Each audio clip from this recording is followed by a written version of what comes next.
नेपालमा के छ मेन्टालिटी? भाडा खाने, ब्याज खाने, जागिर खाने, तीनटा मेन्टालिटी छ। यो बदल्नुपर्छ। यी भाडा खानेले पनि देश बनाउँदैनन्।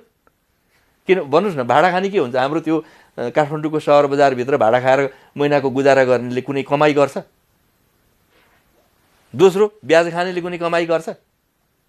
ब्याज कति प्रतिशत दिन्छ? कहिले 3 मा झार्छ, कहिले 5 मा पुग्छ, कहिले के हुन्छ त्यसले? अनि तेस्रो भने जागिर खानले कहीँ प्रगति गर्छ? महिनाको मुस्किलले गुजारा चलाउने मात्रै होइन।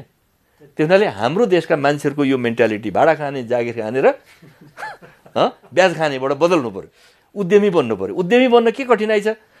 तपाईँले जग्गा कहाँबाट पाउनुहुन्छ, पैसा कहाँबाट ल्याउनुहुन्छ, त्यसपछि त्यसको लागि कति टाइमिङ लाग्छ, समय कति लाग्छ, समयको पनि अर्को कुरा हुन्छ। कति समयमा तपाईँले यो काम कम्प्लिट गर्न सक्नुहुन्छ? अरू देशमा त्यही भवन बनाउनु पऱ्यो भने 1 वर्षमा कम्प्लिट गर्ने भवन हाम्रो 5 वर्षमा कम्प्लिट हुँदैन।